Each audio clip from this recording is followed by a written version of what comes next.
Never let others control your attitude. Never let others control your attitude.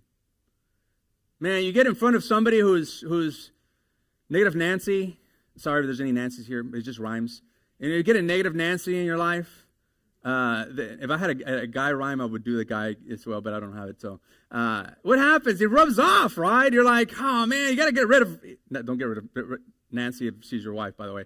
But you're like, you're like negative Nancy. It's like, the negative is like poison in your ears, and it starts influencing your own attitude, right? When somebody's so negative in your sphere of influence or in your circle, all of a sudden you get in the gutter as well. And we've got to avoid that. Never let others control your attitude. While in prison, some people were attacking Paul's ministry. They slandered him, they judged him, they criticized him.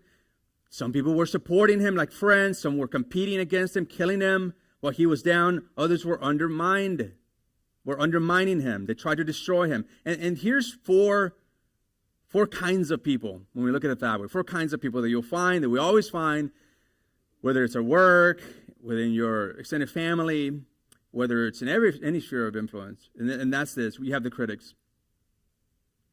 If you haven't been criticized because you're not doing much, I'll just put it that way. You will always get some level of criticism in your life. Matter of fact, bank on it. Whatever you're doing, especially for those of you who are in the corporate world or who are, a manager or, own a business, 10% of people will always hate you no matter what. No matter what you do, 10% of people will always hate you. Bank on that. 10% of people will love you no matter what you do. They're just going to love you. 80%, they're just there, right? They don't like the drama. And guess who's the loudest? It's the 10% that don't like you. It's the critics. Here we see that in the passage, you see, it's true that some preach Christ because they are jealous and quarrelsome. The word quarrelsome is the word eris in Greek, and it has the idea that they love to argue and criticize. Ever met those people? No matter what you do, they just love to criticize. They just love to argue, to make your life difficult. And Paul's talking about that group of people. And then he also, well, by the way, if you're a coach, it doesn't matter if you're like a high school coach or middle school coach, but even Pee Wee coach, guess what? You're going to have your critics. I get the opportunity and joy at times to ref games. In that situation, 50% always love me. You know who hates me? The one that got the negative call. It's the critics. If you're a mom, you're going to get criticism. If you're an owner of a business, criticized. Manager or employee or a student, there's criticism. The second group of people is the comrades or the friends. He says, others preach from genuine goodwill. These do so out of love. And they know God's given me the work of defending the gospel. You'll have the friends in your life that encourage you during your life, during your struggles, during your highlights as well. And Paul is giving notice to this, saying, hey, you also have the friends in your life. You also have them. And then you have your competitors. You gotta be careful. You don't let them control your attitude.